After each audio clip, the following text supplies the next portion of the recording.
Vegas. Without further ado, we're very fortunate to have Steve Duplessie here. He's the godfather of industry analysts. He doesn't speak here very often, and I feel very pleased that Steve would take the time to create this presentation and come out here to talk to all of us. So give him your attention and ask him lots of questions. He has all the answers. All the answers. Thank you. Can you hear me? Can't hear me. They gave me the crappy mic. Can I have the good mic? Where's the good? Is this a good mic? I want the good one. Oh yeah, I can hear that one. Good mic. Gives me the crappy mic. It was a test. All right. Is that better? Yes. Good. I don't want to yell. I will if I have to. So first let me just set this up by saying thank you for paying rapt attention to what will be clearly one of the most important discussions you will ever have. Yep, this is going to be unbelievable. So the last nice folks from EMC tried to tell you stuff that you're going to worry about today. So I want you to first understand, I'm not going to tell you anything you're going to have to really worry about today. My objective is so I don't have a real job. You have a real job. You got to focus on, oh my God, I hope my phone doesn't ring while I'm here because some idiot did something stupid and I'm going to have to leave and go deal with it. I totally empathize and I get that. I respect enormously the difficulty of everybody in IT's job. Thank God you all are insane enough to do this, or I wouldn't have my job, which is really to kind of sit above everything, because I have no actual skill. I get to sit above everything and I get to look around and try and play the pieces. How are things going to play out? And so, to some degree, I'm a geek voyeur, which is legal still. But within my group, we do a lot of market research, and we are, like the old Mutual of Omaha's Wild Kingdom. We track you. Right? We try and figure out why you do what you do and what causes your problems to try and help industry, and sitting in the middle of that sort of ecosystem, understand what has to happen next. So as hard as your jobs are today, and for everything good, there is an evil that happens. Right? A lot of you are older than me, or as old as me, no disrespect. Some of us are old, some of us are even women. That's awesome. That's new. Some of us are old and have been around and have seen this movie before. In this industry, probably more than any other industry that I know of, we love to talk about the exact same thing with a brand new acronym. We will change the acronym, discuss it like it's brand new stuff. Right? How many people were mainframe folks? Is this really new? Seriously? LPARs? This is really fundamentally new? No, the box might be new, the picture might be new, the economics certainly are new all the time, but fundamentally for 50 years, and I've used this 50-year number specifically, for 50 years we've effectively done things the same way. We do them better, faster, cheaper, absolutely, but effectively from an overall conceptual level within IT and commercial computing in general, we're still doing stuff the exact same way. We stick our finger in the leaky dike over here, we create a problem over here. We solve one issue, we create another issue. Right? It's why this is a magnificently wonderful business to be in on the industry and vendor side, because no one ever gets it right. As soon as we do, as soon as we solve one particular problem, some use dynamic will occur that will completely screw up everything we just fixed. Right? No one knew that the cell phone was ultimately going to be not a telephone. Right? No one could have predicted that we would create our own language on that cell phone to do text messaging, and it would actually become one of the world's most fastest, most brilliant data creation and transmission devices on the planet. Arguably today, the single most important, fastest data transmission and creation device on the planet. No one could have predicted any of these things. And so in IT, we are very rarely, we like to theorize that we are strategic. I'm also not here to lie to you. I know how hard it is your job. I know that your boss is an idiot. I know that. Right? I know their boss is an uber idiot. Right? I know their expectations are outrageous. A lot of that's our fault. A lot of that's our fault because you're superhuman people. You make stuff work that has no business working every day. So anyway, there's some method to my madness. First of all, let me come back to that 50-year thing. If you're a historian at all, certainly in the modern era, in the last 200 years, I'll call that the modern era, any significant advancement, certainly technologically, but it doesn't matter if it's manufacturing, pick your thing, medicine, pick your thing. Any significant advancement almost never lasts 50 years before it's completely revolutionized. And we are in 50 years of IT doing stuff the same way we've done it. Right? For a long time, you could ride a horse to work. It was a completely acceptable mode of transportation. It is still a valid mode of transportation. It's just stupid. Right? It just doesn't fit in the modern world. You can be eccentric if you'd like, but it's dumb, it's impractical. But it's still a valid mode of transportation. So eventually we evolve. What happens in IT, because we tend to be reactionary, we fight fires. You're professional digital firefighters. That's what we do. Very difficult to think strategically when, a friend of mine once had this great line, you don't paint the house when it's on fire. Right? And in IT, we're kind of always on fire. So, I'm here to terrify you and tell you that all those fires you're putting out now are just going to get worse. A little bit.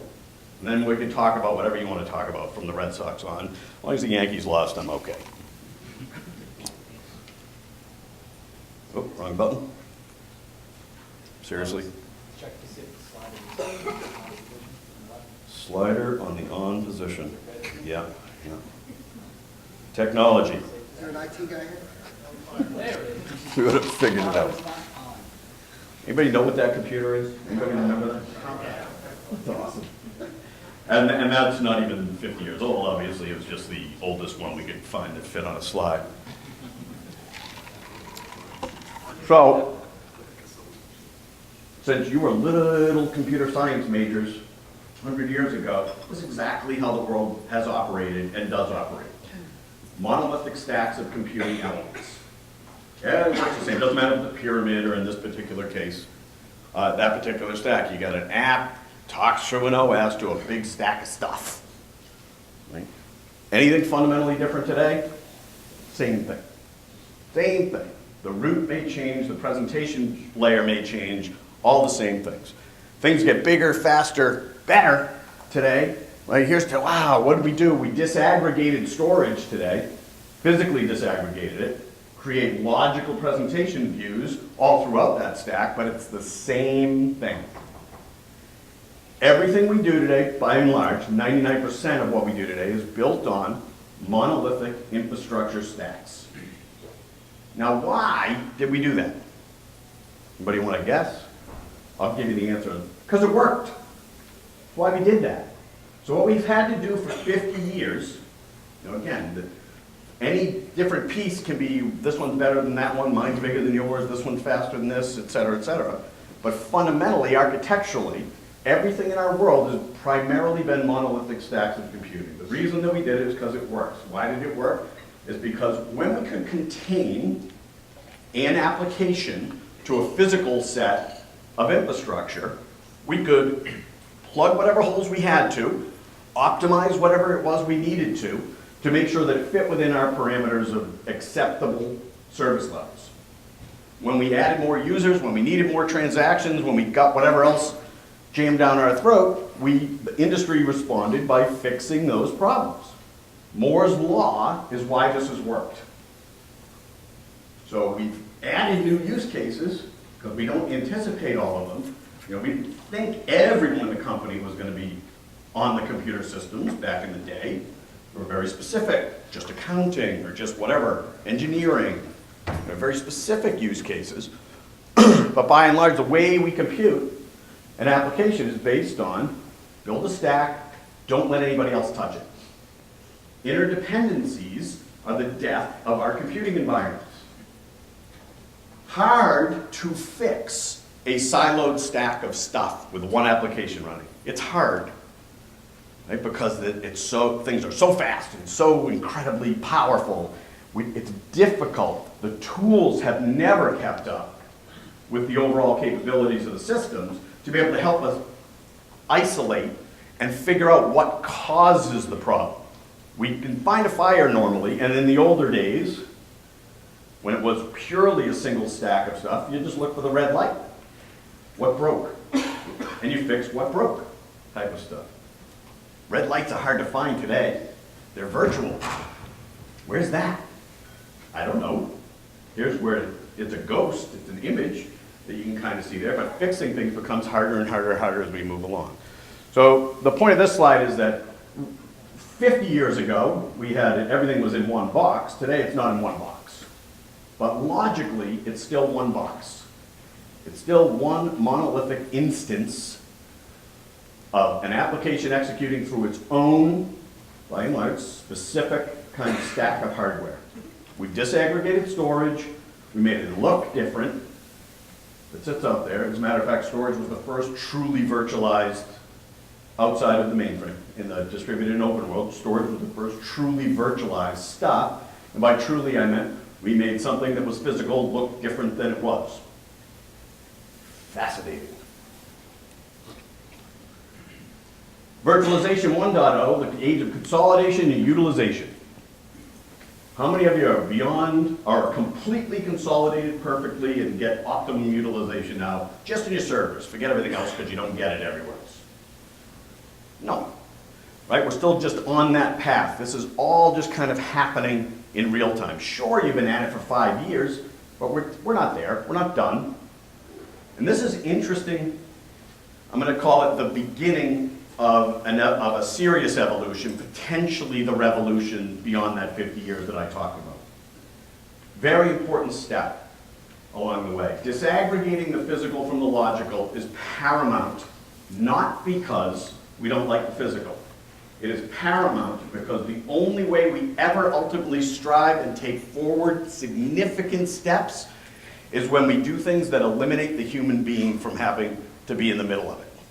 Automation is the only way we ultimately take real aggressive forward steps. So when I put that first monolithic computer stack up there, and you all know, oh, it was a compact, whatever. You know, in the old days, you had mini computers. Those were our corporate computers with VAXs, stuff like that, Wang, Prime boxes, whatever. If you think about administering a system back in those days, you, the sysadmin, who today is the virtual admin, right? Nothing ever new happens. We just keep going in circles. We specialize, then we collapse. Specialize, collapse. The sysadmin back then had to figure out, I'm going to put up an application, I'll put all-in-one up on the VAX. I have to figure out how much physical main memory I've got to allocate to this application to execute. How much page and swap space am I going to allocate to this system to execute? You had to figure that out, and no offense, you are imperfect. Because you can figure something out right at some point in time and you can be the best in the world, but things are going to change. Your environment's going to change. And you have to be responsible way back then to be able to twiddle whatever knobs you had to twiddle to make sure it was always optimized. And what happened? Kicking and screaming over the course of time, you stopped doing that because the operating system was way smarter at it than you. No disrespect. It didn't have to go to Little League.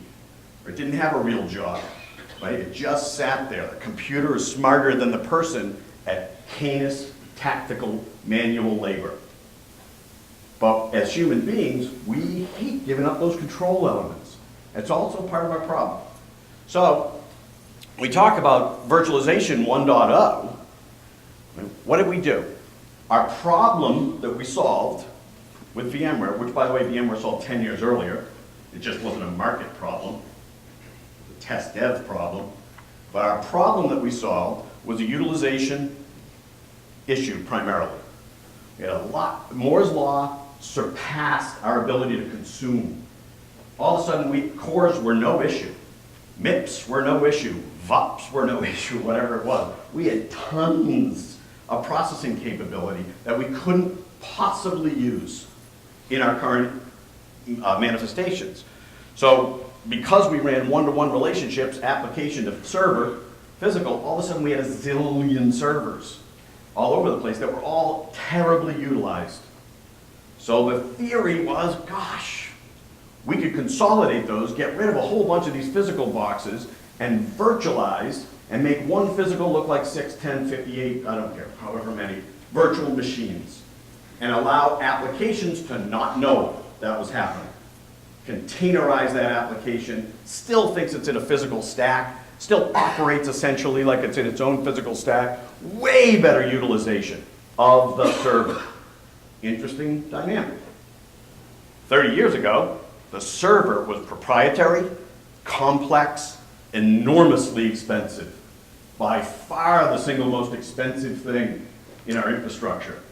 Storage was a disk drive we plugged in. How simple. Now, the world's awesome. We virtualized stuff that costs nothing. Servers are free, by and large. Processing capabilities are free. And what's enormously proprietary, tremendously complex, and cost a ton? Storage. Interesting. Like, God bless you. I was a big fan of that. I was part of that. I take no responsibility, but I was part of it. By the way, I'm biased. I'm an genius. I was at EMC in '86, left in '89 because I knew they'd never make it. I wouldn't listen to anything I said. I'm just angry. Very bitter. So anyway, now we've got these super uber core mega servers that cost 62 cents connected to storage, and that's virtualization sort of 1.0 type of thing. And then what we had to do when we went down the beginning path of this, we realized, ooh, in order to do that, we're not really just going to have one physical server. We're going to have a bunch of physical servers that we're going to have even more virtual machines on top of. So it forced, even after 30 years, it forced us to move to external network storage. And that, it didn't matter what the emphasis was. That's the right thing to do. Because ultimately, we need everything connected to everything, irrespective of the protocol and the wire, etc. In order for any of this stuff to kind of work, everything's got to fundamentally be connected to everything. So we moved down and we built this new, the whole super uber industry, $50 billion storage industry. It's awesome, right? It's awesome. And I look at a lot of the advancements that we've made by commoditizing the server. Server's just processing capabilities, flash, cache, memories, and I/O. That's all it is.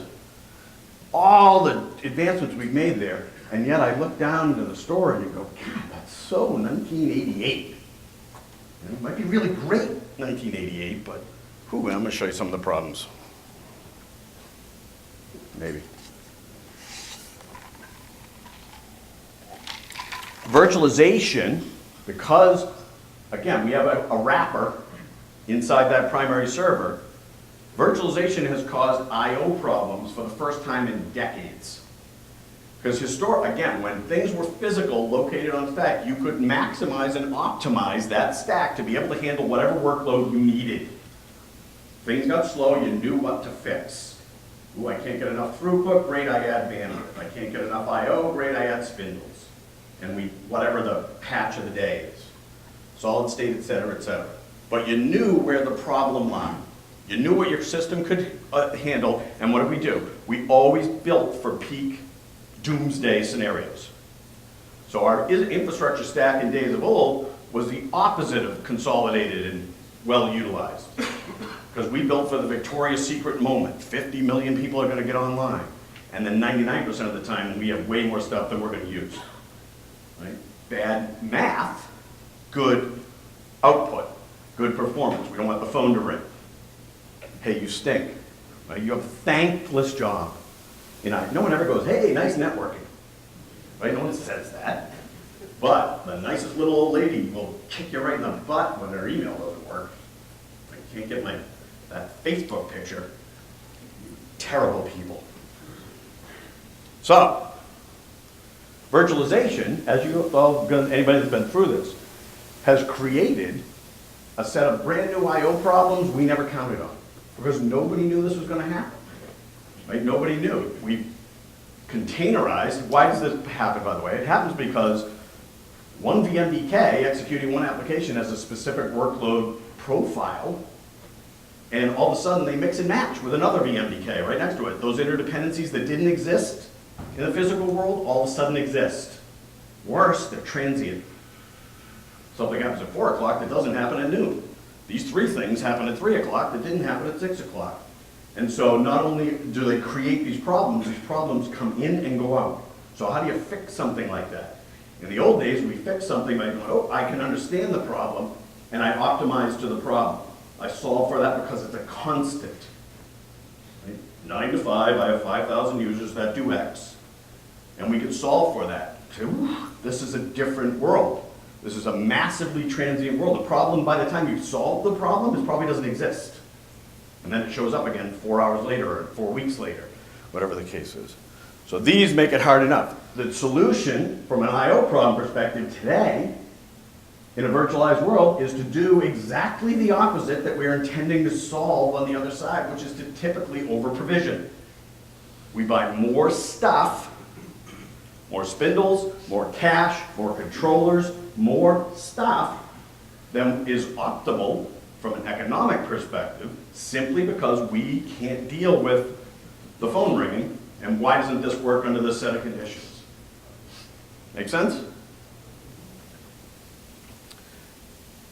Problem 2, perhaps the worst problem today, and it's still the tail of the dog, it still follows everything we've ever done. Visibility was hard in the physical world, it is brutal in the virtual world. What is the cause and effect? We know the effect, we rarely can figure out the cause. Right? It's really, really hard, so I'll give you my humorous anecdote. When everything was systemic and holistic, and the phone rang, and somebody said, why is this slow? The team, sysadmin, all the associated people would get together and kind of scrub through and figure out what changed. It's all about change management when something's bad. Something was good, went bad. What changed? We identify the change, we correct the change.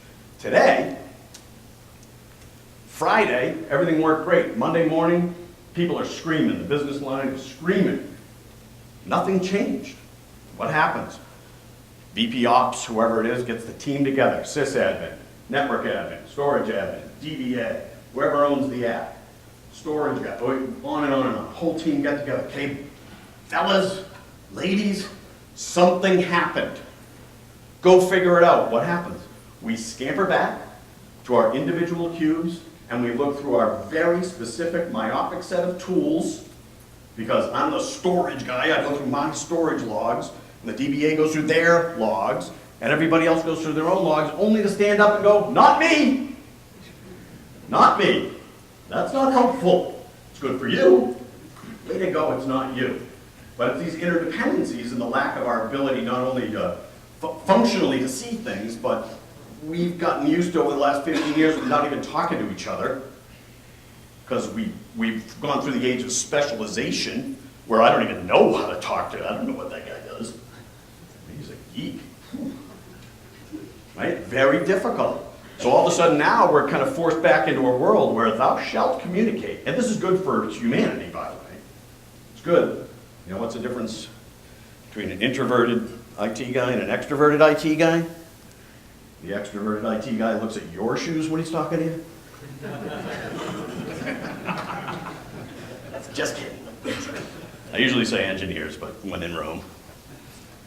All right, second, here's my joke. System management is a brutal black art. Brutally difficult, because of all the things we just talked about. So here's how I can try and explain it to my wife. You had a cage, and you took a few monkeys, you put monkeys in the cage. You set up a ladder in the middle of the cage, and you hung a banana from the top of the cage. Invariably, one of the monkeys was going to climb up that ladder, grab that banana. That's what monkeys do. If you did that, and that happened, the same time that monkey grabbed that banana, you took a freezing cold fire hose, and you squirted the heck out of the other monkeys in the cage. It would not take long for those, if some monkey started climbing that ladder, the other monkeys would beat the hell out of them, right? It would not take long. Fast forward. Now if you rotated out those monkeys one at a time, new monkey comes in, old monkey goes out. New monkey's never seen the situation. Monkey comes in, says, that's a banana. Nobody's gonna get that. And invariably will climb up the stairs, the other monkeys will beat the hell out of them. Right? You can rotate every monkey out until there are no monkeys that have seen this situation before, and invariably, one will try and climb up and the others will beat the hell out of them. They just have no idea why. That's system management. Right? I don't know why. Right? I should just end on that one.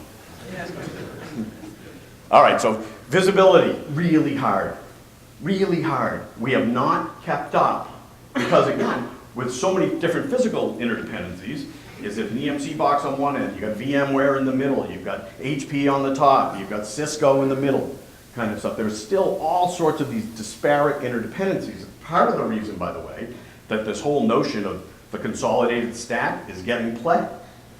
Because theoretically, and that's not true in reality, but theoretically, by and large, if you could just go to, wow, I can get my brain around if it's one vendor that had control of everything, that would have to make it easier. And that's working from a marketing message perspective.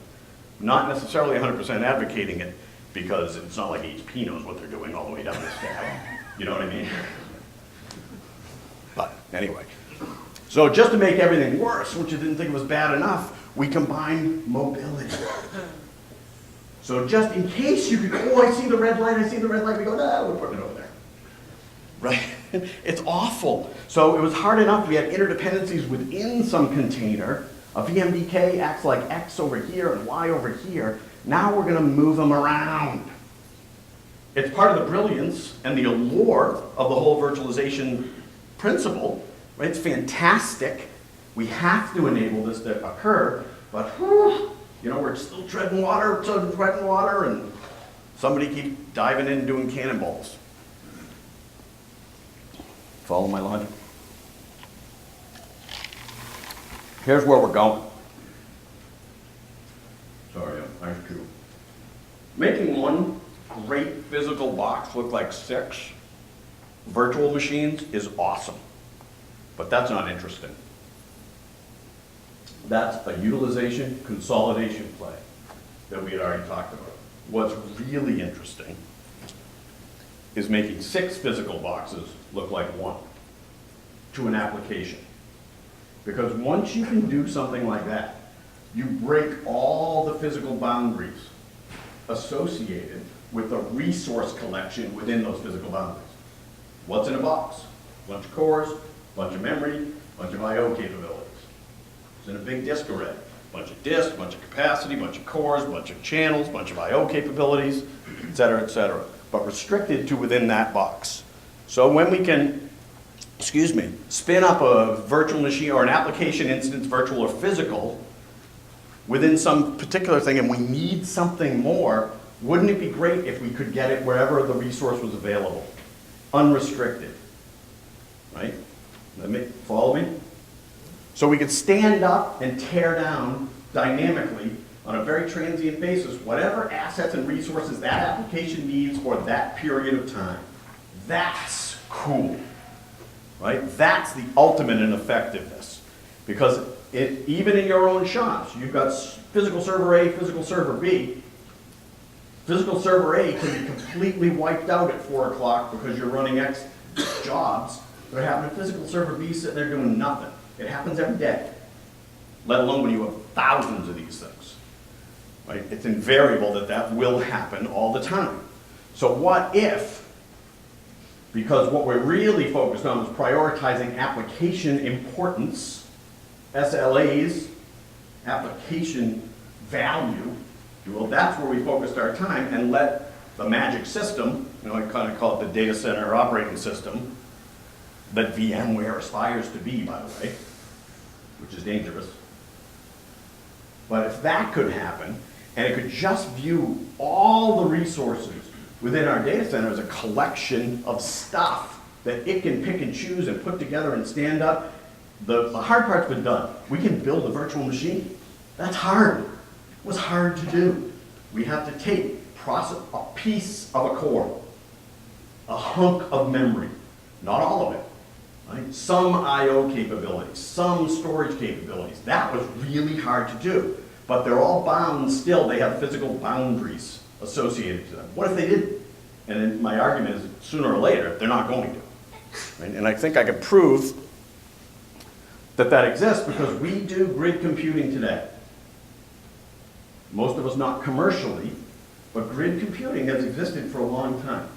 And principally I bring this up because that's just a relatively simplistic example to understand that if I can massively parallelize an application, the application does not know it's executing on 700 physical machines. It does not know. It does not care. Eventually there's an orchestrator that's kind of running jobs in parallel, little pieces of that application's job load, and then putting things all together. But that application doesn't care. It doesn't know it's got 700 machines underneath it. It only has a one-to-one relationship as far as it's concerned. And so this will happen, right? Where does it not happen? We already talked about that. Doesn't happen in storage. So it's great, and I do love EMC. I do. So I don't want you to take this the wrong way, but I don't care who we're talking about. EMC, NetApp, IBM, blah, blah. We're moving in a grid world on the server side really fast. We're moving in a grid-oriented world on the networking side really fast. We're moving backwards on the storage side. Our most elaborate, most expensive, awesomest, highest tech, coolest storage today is still monolithic clustered stuff. Active-active, active-passive. Kidding me? I got thousands of physical server nodes connected through 2 RAID controllers, 4 RAID controllers, 8 RAID controllers. A big cluster, a big scale-up cluster is 16. There are examples that it goes more, but from a market share perspective, I mean, 2 is 99% of the market. 2 controllers from access perspective. That's counterintuitive to me, right? That doesn't make sense ultimately long-term if we're going to start spanning across physical boxes on the server side. We have to be able to keep up. So you're only as fast as your slowest point. And all of this stuff doesn't matter. It doesn't matter if you're talking about 10 servers or 1,000 servers. Eventually you get bottlenecked down to whatever your most throttle point is. Today your most throttle point are storage controllers. That's not going to get better.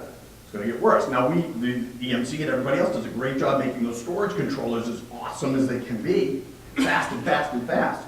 But the ratios of what comes in to what goes out are still just ridiculous. And more so, right on the back end of a RAID controller, you might have 1,000 drives now. All funneled through 2, 4, 6, 8 choke points, up to 1,000 servers. Fundamentally wrong. Sooner or later, that's where the bottleneck's going to live. Sooner or later. You're only going to be as fast as your slowest point. So the industry's eventually going to get there. But what's going to happen, I think, is just like virtualization caused you to network storage finally, even though we had SAN and NAS for a zillion years, and it was always the right thing to do, but it took server virtualization to make it really happen ubiquitously. Same kind of thing is going to happen here, my estimation. The capabilities of the server side and the network side will push you because, and oh, by the way, I don't blame the storage industry, because as long as you keep writing checks, why should they change? EMC makes a lot of money. NetApp makes a lot of money. These guys make a lot of money. But there's no reason to change because you don't make them. And it's difficult. I understand it. Fundamental business 101. You're going to keep giving me $1 for something, I'm going to keep taking it. It'd be dumb not to. These are not altruistic endeavors. They are not here to make you happy. They are here to take your money. The stockholders, the way of the world. And it makes them happy, really. You are here to serve them, if you think about that. Anyway. In the future, the only way that this can work is one of three ways. You can't have these choke point storage controllers as we know them. So the storage controller itself has to become virtualized, truly virtualized and distributed and gridded in at least widespread clustering. And that might mean that the virtual storage controller executes down at the physical storage layer, right? There's a couple of guys that are sort of doing this now grid-wise. Core8 and Grid Store are good examples, I think. And there's a whole bunch of scale-out folks. Isilon was brought up, and others that are in there that are still, I would consider clusters more so than grid, but it's happening, right? It's starting to happen in that respect. But it could also execute, since it's virtual, it can execute anywhere in that stack. And so right now we don't see, 10 years ago we had the intelligent switches, storage switches, that was going to be the greatest thing ever. And a lot of that heavy lifting was going to happen at the port, which is logical. If there's enough processing capabilities at the port, everything has to traverse that port anyway. So why not put it there? Made sense to me. Ultimately, it's either going to be down the bottom, I think, or it's going to be up in the top. Why isn't it executing at the VMDK? Why doesn't the VMDK have its own storage controller married to it? Goes anywhere the VMDK goes, storage control is already with it. Need more bandwidth? Add another virtual storage controller. That's kind of the, I think that's how Grid Store is doing it. Don't only do that, but at least conceptually. Nor do I have any idea if it works, but sooner or later it has to be like that. Follow? Questions, comments, arguments? There are no stupid questions, only stupid people. The data center, right now, the container is whatever box we carry stuff in. Server container is the server box. Storage container is the storage array. Right? And we're bound and restricted within those. Now, some of those, I put up that picture of the wall of storage that's set up there. But each one of those, was a storage block, we'll call it. And logically, we might connect a whole bunch of them together to still make it, from a management perspective, look like one. In the future, the data center is the container. Everything else is literally just a carrying device. The data center itself has a collection of all sorts of disparate processing capabilities, memory capabilities, I/O capabilities, network capabilities, storage capabilities, that no one size has to fit all.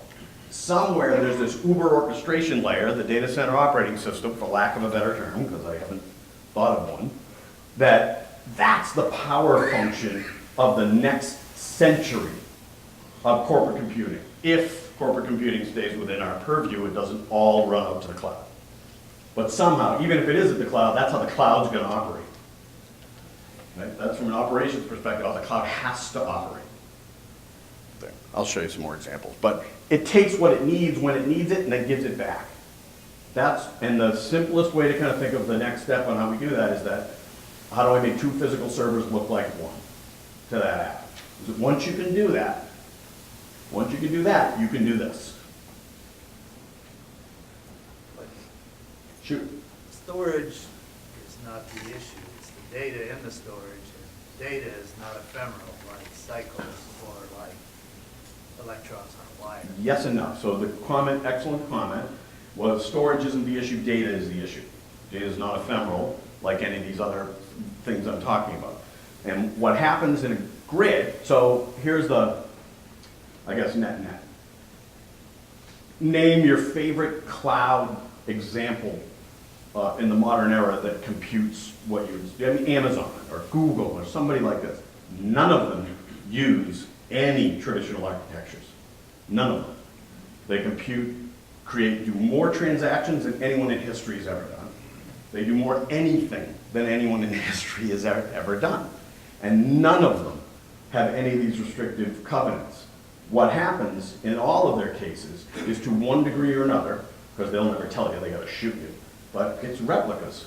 So it is data. It's having enough copies of the data to have enough access points to be able to satisfy whatever that ultimate requirement for, be it performance or bandwidth or whatever. Right, but they've gone to eventual consistency rather than real consistency. Correct.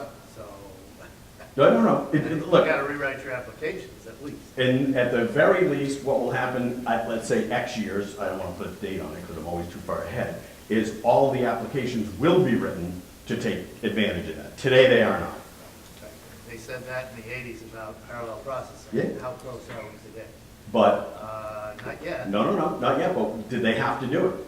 What, they didn't have to do it. They said it was much easier for a monolithic stack. I don't have to rewrite. Nobody wants to do the work if they don't have to do it. Moore's law, Yeah, you know what I'm saying? As long as Moore's law kept up, I didn't need to do it. Right, but now we're. At some point, you break that. So it is it's a great discussion. When Amazon started a company, they did not start to be S3. Amazon started a company to say, we're gonna revolutionize the way retailing works, and we're just gonna take a toll on order. We're the ultimate order entry system and logistics control system. And we're gonna take a little toll on every one of those. All these other capabilities were outshoots of that. Now, when they started this business, here were their requirements. We have no idea how many orders we're gonna process in a day, but we think it's gonna be huge. When we need to scale right now. Since we have no idea what our business is actually gonna look like, we can't possibly commit to spending money. So we need to be able to scale instantaneously with the ultimate commodity stuff. Has to just work. There's no such thing as downtime. There's no such thing as any of these things that somehow you all have accepted in the real business world. All these other things. And industry went to them and said, yeah, we don't do that. But we got a really big $1 million thing here that's cool. Would you like to buy that? Now, conversely, so they had to build their own. They had to build their own way to do this. It would have been much easier for them to just go buy it from whoever, HP, EMC, IBM, whatever. Right? But none of them do that. They all rolled their own in some sort of uber grid-based, super secret, thing that is clearly not perfect and it's not for every application today, but it worked for them in their types of thing. And all I'm suggesting is that ultimately infrastructure has to kind of play out that way. Preferably not with wires sticking off pizza box trays and, as far as the eye can see, a little bit more grown up than that, but in some manifestation or another. All right, I think I'm running out of time, so let me go. So a lot of, I guess what I'll leave you with, and these are just some examples, is virtualization changes everything. And what I think the best thing that you can, whether you agree or disagree on when the end is and how the end comes, is not so much the point as it will change and we will continue to move down a capabilities path and it will force us to do things differently. And one of my favorite things, because I have ADD, about the whole virtualization thing is it broke everything. It broke everything, every fundamental process that we had. Things like backup, which we've been doing badly for 1 million years. It made us do differently. And when we are forced as humans to do something differently, we get a chance to pick up our head and look around and say, is there a better way? And industry loves that. Startups love that. Right? New value is created in our organizations, outside our organizations, if we can do things a better way. Is there a different way? Just to think about it. And that, if nothing else, I'd just like to kind of walk through a few of these and talk about that. I give some examples. These are clearly not all the examples. But you don't see, when I talk about backup, I don't talk about Symantec. Who owns the backup market? I don't talk about net backup. Or any of these other kind of 1975 companies into that. Because now don't get me wrong, they still own all the market share. So I'm a realist. But having said that, there's better ways. I think in this particular case, I view things as, I'm a simple guy. There's production data, and everything else is a copy of production data. It runs our business in 72 other ways, but they're all copies of production data at one point in time. Otherwise, whether it's tested dev, whether it's data warehouse, doesn't matter. They're copies of production data. Why do we treat, this is interesting to me. Production data is run on the most expensive stuff, controlled by the most talented, expensive people. We put our biggest assets, our biggest budget, everything on the production system, transactional systems. Runs them. Big iron, awesome stuff. Then we take copies of that and we go, we got a data warehouse. The data warehouse is not a transaction system, but we buy all the exact ridiculous stuff that cost $1 trillion, and we just sit it over there till some marketing buffoon goes, I didn't ask it a question, right?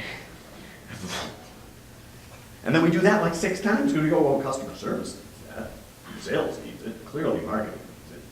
But we're replicating 6 times the most expensive stuff that we have over here that we don't use anything like the same way.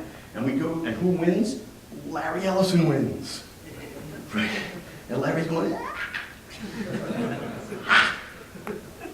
why is that in a relational database? Why is that stuff in a relational database? Are you kidding? Oh, tough. It's the greatest sales thing in the world. It's like every sales guy's dream. You have to give me money, or I'll kill you. Sales by terror. All right, I'm jealous, so Oracle's cool. All right, so the network, Chris asked me to talk a little bit about this. You guys probably saw it. VMware paid $1.3 billion for a company doing $5 million in week at best revenue, right? Nicira. Why?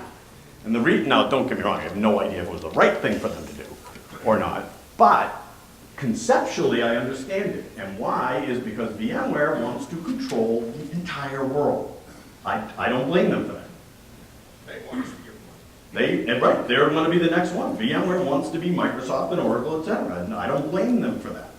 Right? This is a wonderful country we live in. You can do terrible things for stockholders. Anyway, Nicira meant for VMware to be successful, it has to control and puppet master and orchestrate all the things in that data center. Not just those little pieces of VMDK. It's got to own the file system. It's got to control the storage layer. It's got to control the network. And these are the types of things. So if you think about it, networks have been by and large monolithic as well. There's a whole new wave of really smart networking stuff, of which Nicira hopes to be, that can tear up and tear down and build up and rip down virtual connections ad hoc at will.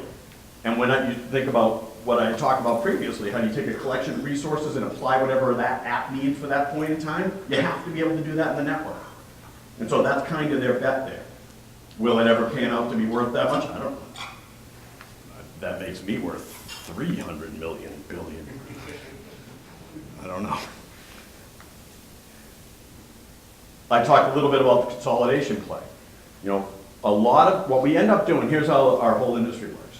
When we have a problem that manifests itself, and I don't care if it's data domain or pick your inflection point in time, what happens is if you're an incumbent vendor, a little startup comes up and says, I built this to solve this problem.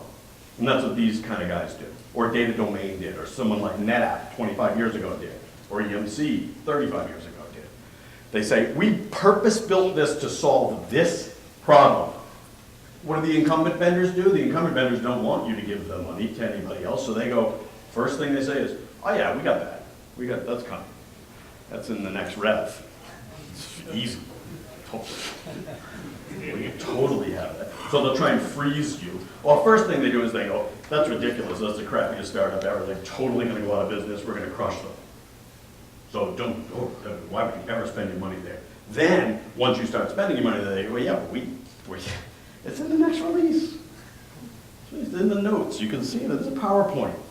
Right, we're going to have it. And then they come out with it, they bolt on the solution to their existing legacy product, which already sucks by now. Right? And they plug that in and they go, yeah, we're going to solve it with this bolt on, and it's terrible. And then they buy them.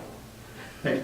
And the big vendor buys the little vendor, and you go from there. So the purpose-built guys, you'll start to see more of this. Guys build stuff for a virtual, to create sort of pods within that virtual data center. Not just old stuff bolted together. Not just 1985 servers bolted to 1992 storage, and we call it whatever we do. So probably the single most important thing, and the best news for you guys, is that skills are way lacking in any of this stuff. This is complicated, difficult stuff. And across the board, you want to get a pay raise, you want to get your next job, you're in a good spot. But you've got to get smarter about where and when, what to invest in yourselves. Because the stuff is going to become more complicated before it gets any easier. And no one's gonna throw you out the door and automate things and just say, yeah, your competition, by the way, is not each other. Right? Your competition is Amazon. And whoever else in that cloud can convince the business that it's just way easier to swipe a credit card and go, I don't wanna hear you anymore. My printer doesn't work, I hate you. You know what I mean? It's just easier for the business to try and There are come. no printers now. Virtual printing. It's just gonna go, yeah, it's gonna send you an email right away, go, yep, job's done, printed great. Looks awesome, you want glossy paper? We charge you a nickel. Blah, blah, blah, you can read this later. Everyone's going to go to the cloud. If you're already at the cloud, my entire contention in all of this is we need to be able to provide on-demand cloud-like services and stop talking about it to our own constituents, lest we ultimately will marginalize ourselves. And I don't want that to happen because, God, it would be bad if I had to get a real job. I think that's what I said. Yeah. VMware, there you go. They want to control everything. Non-altruistic group of folk love money. Good for them. That's not a bad thing, but understand, right?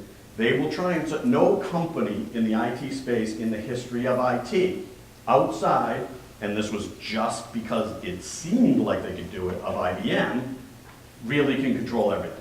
Nobody does everything perfectly, as you know. And so as long as you're going to take best of breed, at least in certain cases, best of breed technology, VMware is not going to be the panacea. It just is, history has proven time and time again they cannot control everything. Nor is it healthy that one person controls everything. It is unhealthy, because that's when they become Oracle, and you get a lot of that. That's bad. So get smarter, stop fighting, right? Accept some of this stuff is inevitable. You don't have to ride a horse, don't ride a horse. Ride a horse on home, not to work. It's a pain in the ass on $4.95. All right, I'm done. Anybody have any other questions? I'm sorry if I kept you over, but there was no clock, and sometimes I just talk. Questions, comments, anything at all? Nothing? All right, well, enjoy the rest of the show. I'll be up here.